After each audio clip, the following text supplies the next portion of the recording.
Ministro das Comunicações, suspeito de usar dinheiro público em viagem, é mantido no cargo. Após dizer que pediria explicações, Lula se reuniu com o ministro Juscelino Filho nesta segunda-feira. Além disso, tem um outro assunto que vem chamando a atenção em torno do governo Lula, que é a viagem do presidente para a Argentina e Uruguai, que custou quase 2 milhões de reais. Inclusive, o Eduardo Costa citou esse assunto aqui hoje, né? A agenda nos países sul-americanos foi a primeira internacional no mandato. Eduardo, 2 assuntos aí para a gente debater. Primeiro, essa questão do ministro, do fico do ministro, e também essa viagem milionária. Essa viagem, eu tenho muito tempo que não vou à Argentina, precisava de ir, porque disse que tá bom ir lá agora por causa do... Tá barato. Tá barato, mas você foi e sabe que se você resolver juntar 20 pessoas, 20, e for fazer um passeio na Argentina e no Uruguai, com 100 mil você faz um passeio. Tô errado? Tá certo. Mas se você for levar segurança, gasta 500. O presidente gastou 2 milhões. É inacreditável. Mas mais grave do que isso, Júlio, você vai se lembrar o que eu disse aqui por várias vezes na transição de 31 de dezembro para 1º de janeiro. Eu falei assim, olha, eu estou acreditando, estou torcendo, estou acreditando demais que o Lula vai fazer um baita governo, porque ele aprendeu. Ele está com quase 90 anos e aprendeu, pô. Ele não vai deixar as coisas acontecerem. E uma das coisas que eu falei, ele não vai deixar ninguém roubar. Primeiro que ele, se é verdade que ele roubou, pelo que falam, ele já tem uma poupança boa. E ele deixa roubar para quê, depois de 80 anos? Mas já começou admitindo que a safadeza pode e deve continuar.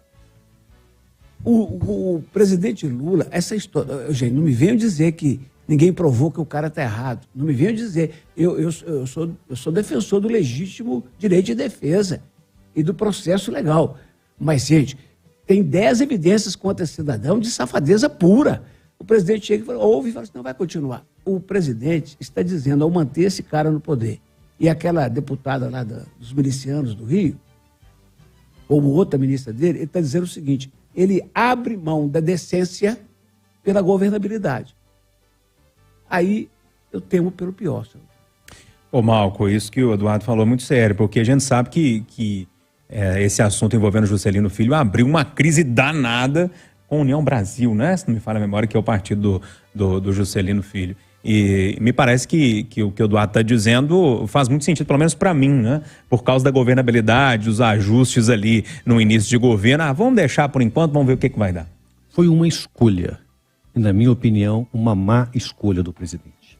Ele poderia ter usado este caso para demarcar uma fronteira. Isso. Uma fronteira ética que não poderia ser mais ultrapassada por nenhum outro ministro. Isso. Lula perdeu essa oportunidade.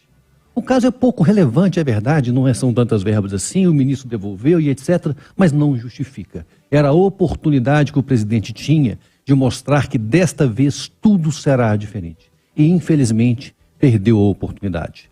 Quanto à viagem para a Argentina e para o Uruguai, Júnior, 2 milhões de reais é muito para nós. Agora, é muito pouco perto da importância das relações bilaterais entre países. E é importante que o presidente esteja presente e faça esse tipo de relação, porque sai muito mais bons negócios do que maus negócios nessa história. Então, vale a pena sim gastar o investimento da União para que se tenha relações comerciais bilaterais que sejam interessantes para os dois países. Da mesma maneira que Lula vai a alguns países, outros presidentes vêm aqui dada a importância econômica e geopolítica que o Brasil tem na atualidade. Ricardo, o Malco chamou os 2 milhões de investimento e tem também esse assunto envolvendo o ministro das Comunicações. Eu acho que ontem aconteceu o encontro, o Lula costuma dizer que ele é a alma mais honesta do país, então aconteceu o encontro entre a alma mais honesta do país e sua alma gêmea, talvez a segunda alma mais honesta desse país. E aí, trocando as figurinhas, um falou de mensalão, petrolão, Odebrecht e tudo mais, o outro falou de um cavalozinho de raça esquecido ali, de um aviãozinho da FAB ali, e chegaram à conclusão que está tudo certo, que não tem problema nenhum, e ficou no governo. É uma pouca vergonha. Sobre a questão do gasto da viagem para a Argentina e Uruguai, apesar de ser bastante alta, eu concordo com o que o Malco falou, porque pelo menos se tratou de uma viagem a negócios de alguma forma. Difícil é presidente que está lá nos Estados Unidos, que já torrou mais de R$1 milhão só em diárias de segurança para poder passear na Disney. Rita Mundim, esses 2 assuntos aí em pauta aqui nesse momento no Conversa de Redação, o ministro que fica das Comunicações e também essa viagem de Lula à Argentina e Uruguai.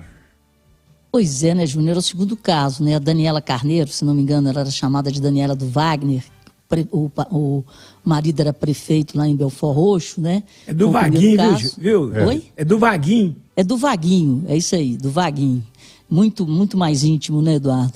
Então, a nossa ministra do Turismo, que até agora a gente não viu nada nessa área, sendo que o setor de serviços, dentre os serviços do setor de serviços, o turismo está puxando a economia no mundo inteiro, né? E a gente não viu nenhum plano, nada foi apresentado nessa área aqui para o Brasil. Mas, enfim, depois da Daniela veio o Juscelino, né? Coitado do Juscelino verdadeiro, né, que leva o nome do Juscelino Kubitschek. Mas, enfim, eu me lembrei do governo Bolsonaro, das rachadinhas.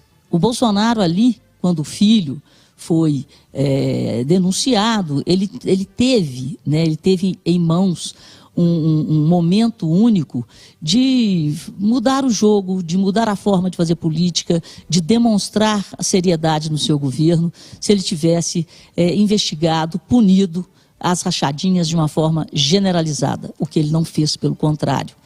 E agora o Lula, de novo, ele está mostrando que ele quer fazer igual àquilo que já foi feito e que deu errado.